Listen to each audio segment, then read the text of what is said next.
Hello friends, सबका स्वागत है मेरे चैनल में श्वेता वर्ल्ड में। तो सबको हैप्पी हरितालिका तीज और आपको बहुत सारी शुभकामनाएं। और भोले बाबा सब पे अपना आशीर्वाद बनाए रखे। और आज मेरा व्रत है, मेरा फास्ट है, मैंने रखा है। सब लोग, आप लोग भी रखे होंगे, आप लोग को भी बहुत ढेर सारी शुभकामनाएं। तो हमने सोचा कि पूजा करते हैं, तो आप हमारे साथ बने रहिए और जो भी हम करेंगे आपके साथ शेयर करेंगे। तो हमने सबसे पहले हमने आसन लगा लिया है और ये हमने चौकी लगा के और सब कुछ यहाँ पे पहले कर लिया है। उसके बाद फिर शुरू किया है पूजा। तो हमने स्थापना किया है भोले बाबा, माँ पार्वती और गणेश भगवान का, और भोले बाबा का वो शिवलिंग है। और ये गौरी गणेश बनाया है और गणेश जी और फल मिठाई और ये श्रृंगार का सामान है जो दान करने के लिए होता है। और ये हमारा सिनोरा है और ये फूल और ये सब, और ये हमने कलश रख लिया है। और ये भोले बाबा का डमरू और केला का पत्ता जरूर रहता है। मंडप बनता है, तो हमने मंडप बनाया है घर में ही छोटा सा। तो ये सब सारी चीज़ें हम सब अपने हिसाब से मतलब किए हैं। भोले बाबा तो श्रद्धा देखते हैं, बाकी तो जो भूल चूक हो भोले बाबा माफ़ करेंगे। तो हमारे साथ बने रहिए और पूजा में बाकी सब पूजा और हो भी गया है और हम थोड़ा बाकी है तो पूरा करते हैं। और हमारे साथ आप बने रहिए। Thank you so much. जो भी गलती होगा उसको क्षमा करिएगा। जय भोले बाबा।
ओम पार्वते नमः। ओम पार्वते नमः।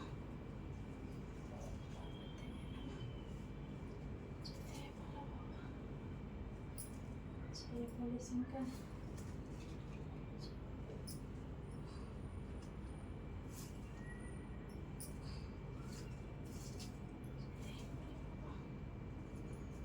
जय नंदी महाराज। जय गणेश भगवान। जय प्रभु क्षमा करें।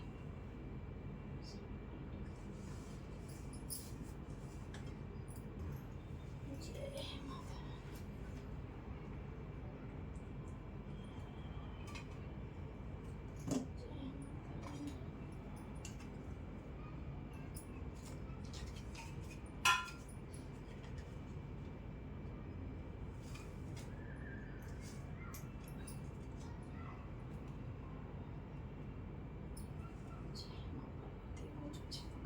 ओम पार्वते नमः।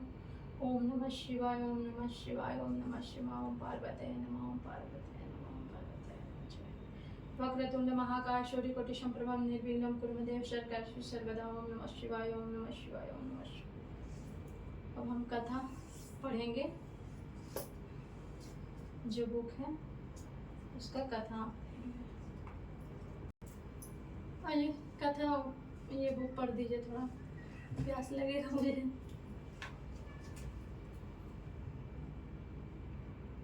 कहाँ है?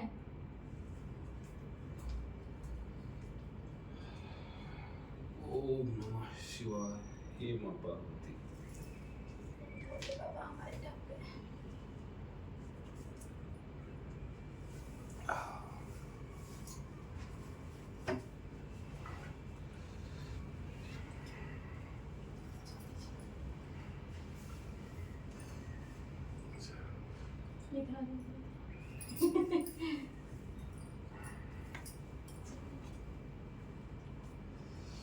हरितालिका तीज व्रत कथा।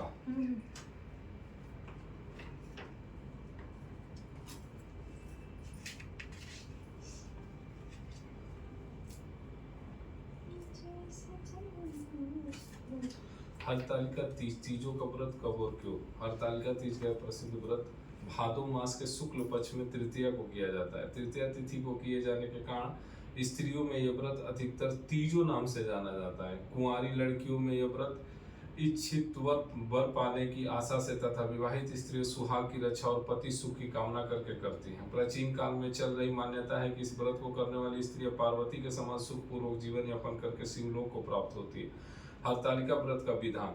व्रत करने वाला व्यक्ति सूर्योदय के पहले उठे और भगवान शंकर जी का स्मरण करे, फिर नित्य कर्मों से निवृत्त होकर शिवालय में जाए जहाँ पूजन करना हो और कथा पढ़नी अथवा सुननी हो। यदि हो सके तो शिव मंदिर में शिव पार्वती पूजन के लिए केले के बंधवार इत्यादि अनेक पुष्प मालाओं से सुसज्जित एक सुंदर मंडप तैयार कर ले। सुहाग चाहने वाली स्त्रियों को शंकर पार्वती की बालू रेत की प्रतिमा बनाकर उसे इस मंडप में स्थापित कर पूजा करनी चाहिए। पूजा में शिव पार्वती से संबंधित कोई भी स्तोत्र अथवा शिव चालीसा का पाठ कर सकते हैं। तत्पश्चात एकाग्र चित्त से नीचे लिखी कथा पढ़ें। हरितालिका तीज, तीज की कथा। जिसके दिव्य केशों पर मंदार आंख के पुष्पों की माला शोभा देती है और जिन भगवान शंकर के मस्तक पर चंद्र और कंठ में मुंडों की माला पड़ी हुई है, जो माता पार्वती दिव्य वस्त्रों से तथा भगवान शंकर दिगंबर वेश धारण किए हुए, उन दोनों भवानी शंकर को नमस्कार करता हूँ। कैलाश पर्वत के सुंदर शिखर पर माता पार्वती जी ने श्री महादेव जी से पूछा, हे महेश्वर, मुझसे आप वह गुप्त से गुप्त वार्ता कहिए जो सबके लिए सब धर्मों से भी सरल तथा महान फल देने वाली हो। हे नाथ, यदि आप भली भांति प्रसन्न हैं तो आप उसे मेरे सम्मुख प्रकट कीजिए। हे जगतनाथ, आप आदि मध्य और अंत रहित हैं, आपकी माया का कोई पार नहीं है। आपको मैंने किस भांति प्राप्त किया है, कौन से व्रत तप या दान के पुण्य फल से आप मुझको वर रूप में मिले। श्री महादेव जी बोले, हे देवी सुनो, मैं तेरे सम्मुख उस व्रत को कहता हूँ जो परम गुप्त है। जैसे तारा गणों में चंद्रमा और ग्रहों में सूर्य, गणों में ब्राह्मण, देवताओं में गंगा, पुराणों में महाभारत, वेदों में साम और इंद्रियों में मन श्रेष्ठ है, वैसे ही पुराण और वेद सब में इसका वर्णन आया है, जिसके प्रभाव से तुमको मेरा आधा आसन प्राप्त हुआ है। हे प्रिय, उसी का मैं तुमसे वर्णन करता हूँ। सुनो, भाद्रपद यानी भादो मास के शुक्ल पक्ष की हस्त नक्षत्र संयुक्त तृतीया तीज के दिन इस व्रत का अनुष्ठान मात्र करने से सब पापों का नाश हो जाता है। तुमने पहले हिमालय पर्वत पर इस महान व्रत को किया था, जो मैं तुम्हें सुनाता हूँ। पार्वती जी बोली, हे प्रभु, इस व्रत को मैंने किस लिए किया था, यह मुझे सुनने की इच्छा है, सो कृपा करके कहिए। शंकर जी बोले, आर्याव्रत में हिमालय नामक एक महान पर्वत है, जहाँ अनेक प्रकार की भूमि अनेक प्रकार के वृक्षों से सुशोभित है, जो सदैव बर्फ से ढके हुए तथा गंगा की कलकल ध्वनि से शब्दमान रहता है। हे पार्वती जी, तुमने बाल्यकाल में उसी स्थान पर परम तप किया था और तुमने 12 वर्ष तक जल में रहकर तथा वैशाख मास में अग्नि में प्रवेश करके तप किया। श्रावण के महीने में बाहर खुले में निवास कर अन्न त्याग कर तप करती रही। तुम्हारे उस कष्ट को देखकर तुम्हारे पिता को बड़ी चिंता हुई। वे चिंतातुर होकर सोचने लगे कि मैं इस कन्या की किससे शादी करूं। इस अवसर पर दैव योग से ब्रह्मा जी के पुत्र नारद जी वहां आए। देवर्षि नारद ने तुम शैलपुत्री को देखा। तुम्हारे पिता हिमालय ने देवर्षि को अर्घ्यपाद्य आसन देकर सम्मान सहित बिठाया और कहा, हे मुनिवर, आपने यहाँ तक आने का कष्ट कैसे किया, कहिए क्या आज्ञा है। नारद जी बोले, हे गिरिराज, मैं विष्णु भगवान का भेजा हुआ यहाँ आया हूँ। तुम मेरी बात सुनो। आप अपनी कन्या को उत्तम वर को दान करें। ब्रह्मा, इंद्र, शिव आदि देवताओं में विष्णु भगवान के समान कोई भी उत्तम नहीं है, इसलिए मेरे मत से आप अपनी कन्या का दान भगवान विष्णु को ही दे। हिमालय बोले, यदि भगवान वासुदेव स्वयं ही कन्या को ग्रहण करना चाहते हैं, इस कार्य के लिए ही आपका आगमन हुआ है, तो वो मेरे लिए गौरव की बात है। मैं अवश्य उन्हें ही दूंगा। हिमालय का यह आश्वासन सुनते ही देव ऋषि नारद की आकाश में अंतर्धान हो गए। शंख चक्र गदा पद्म एवं पीताम्बरधारी भगवान विष्णु के पास पहुंचे। नारद जी ने हाथ जोड़कर भगवान विष्णु से कहा, प्रभु आपका विवाह कार्य निश्चित हो गया है। इधर हिमालय ने पार्वती जी से प्रसन्नता पूर्वक कहा, हे पुत्री, मैंने तुमको गरुड़ ध्वज भगवान विष्णु को अर्पण कर दिया है। पिता के इन वाक्यों को सुनते ही पार्वती जी अपनी सहेली के घर गई और पृथ्वी पर गिर कर अत्यंत दुखी होकर विलाप करने लगी। उनको विलाप करते हुए देखकर सखी बोली, हे देवी, तुम किस कारण से दुख पाती हो, मुझे बताओ, मैं अवश्य ही तुम्हारी इच्छा पूर्ण करूंगी। पार्वती बोली, हे सखी सुन, मेरी जो मन की अभिलाषा है सुनाती हूँ। मैं श्री महादेव जी को वर्ण करना चाहती हूँ। मेरे इस कार्य को पिताजी ने बिगाड़ना चाहा है, इसलिए मैं निसंदेह इस शरीर का त्याग करूंगी। पार्वती के इस वचन को सुनकर सखी ने कहा, हे देवी, जिस वन को तुम्हारे पिताजी ने न देखा हो तुम वहां चली जाओ। तब हे देवी पार्वती, तुम अपनी सखी का यह वचन सुन ऐसे ही वन को चली गई। पिता हिमालय ने तुमको घर पर न पाकर सोचा कि मेरी पुत्री को कोई देव दानव अथवा किन्नर हरण करके ले गया। मैंने नारद जी को वचन दिया था कि मैं पुत्री का गरुड़ ध्वज भगवान के साथ वर्ण करूंगा। हाय, अब यह कैसे पूरा होगा? ऐसा सोचकर वह बहुत चिंतातुर हो मूर्छित हो गया।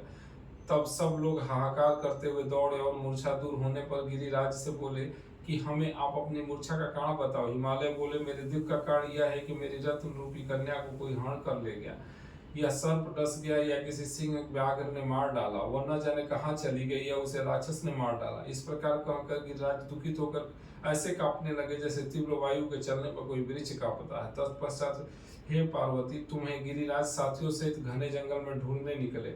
सिंह, व्याघ्र, ऋग्र आदि हिंसक जंतुओं के कारण वह वन महाभयानक प्रतीत होता था। तुम भी सखी के साथ भयानक जंगल में घूमते हुए वन में एक नदी के तट पे एक गुफा में पहुंची। उस गुफा में तुम अपनी सखी के साथ प्रवेश कर गई, जहां तुम अन्न जल का त्याग करके बालू का लिंग बनाकर मेरा आराधना करती रही। उस समय पर भाद्रपद मास की हस्त नक्षत्र युक्त तृतीया के दिन तुमने मेरा विधि विधान से पूजन किया तथा रात्रि को गीत गायन करते हुए जागरण किया। तुम्हारे उस महाव्रत के प्रभाव से मेरा आसन डोलने लगा। मैं उसी स्थान पर आ गया जहां तुम और तुम्हारी सखी दोनों थी। मैंने आकर तुमसे कहा, हे वरानने, मैं तुमसे प्रसन्न हूँ, तुम मुझसे वरदान मांग। तब तुमने कहा कि हे देव, यदि आप मुझसे प्रसन्न हैं तो आप महादेव जी ही मेरे पति हो। मैं तथास्तु ऐसा कहकर कैलाश पर्वत को चला गया और तुमने प्रभात होते ही मेरी उस बालू की प्रतिमा को नदी में विसर्जित कर दिया।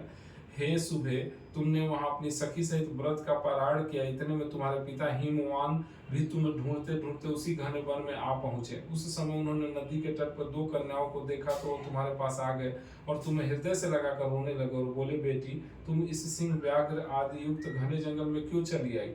तुमने कहा, हे पिता, मैंने पहले ही अपना शरीर शंकर जी को समर्पित कर दिया था, किंतु आपने इसके विपरीत कार्य किया, इसलिए मैं वन में चली आई। ऐसा सुनकर हिमवान ने तुमसे कहा कि मैं तुम्हारी इच्छा के विरुद्ध यह कार्य नहीं करूंगा। तब वो तुम्हें लेकर घर को आए और तुम्हारा विवाह मेरे साथ कर दिया। हे प्रिय, उसी व्रत के प्रभाव से तुमको मेरा अर्धासन प्राप्त हुआ है।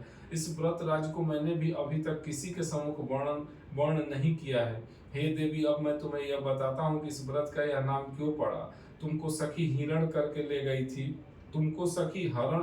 गई थी, इसलिए हर तालिका का नाम पड़ा।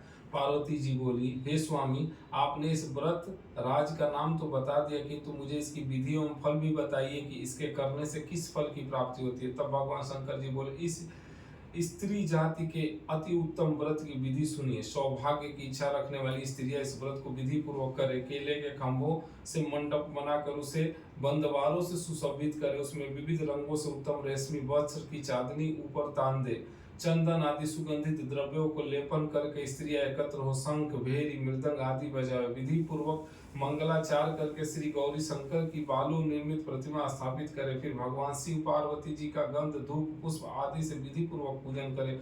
अनेकों नैवेद्यों का भोग लगाए और रात्रि को जागरण करे। नारियल, सुपारी, ज्वारी, नींबू, लौंग, अनार, नारंगी आदि के ऋतु फलों तथा फूलों को एकत्रित करके धूप दीप आदि से पूजन करके कहे, हे कल्याण स्वरूप शिव, हे मंगल रूप शिव, हे मंगल रूप महेश्वरी, हे शिवे, सब कामनाओं को देने वाली देवी, कल्याण रूप तुम्हें नमस्कार है।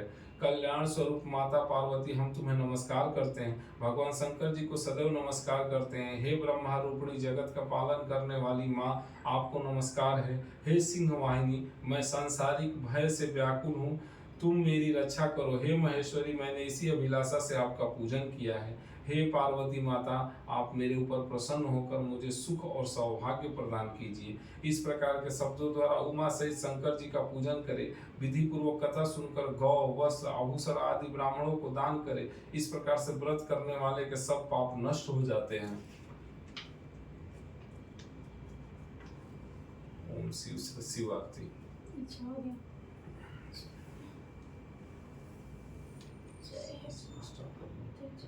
हाँ।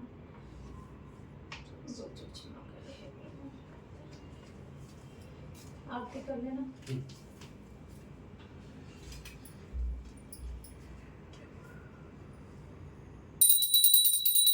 ओम जय गणेश जय गणेश जय गणेश देवा, माता की पार्वती पिता महादेवा, एक दंत दयावंत चार भुजाधारी, मस्तक सिंदूर सोहे मूस की सा।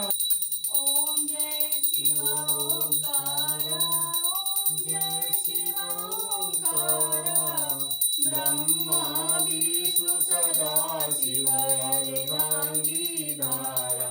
ओम जय शिव ओंकारा, एकानन चतुराननं भुजगेन्द्रहारं, सदा वसन्तं हृदयपारविन्द्रे भवानी सहितं नमामि।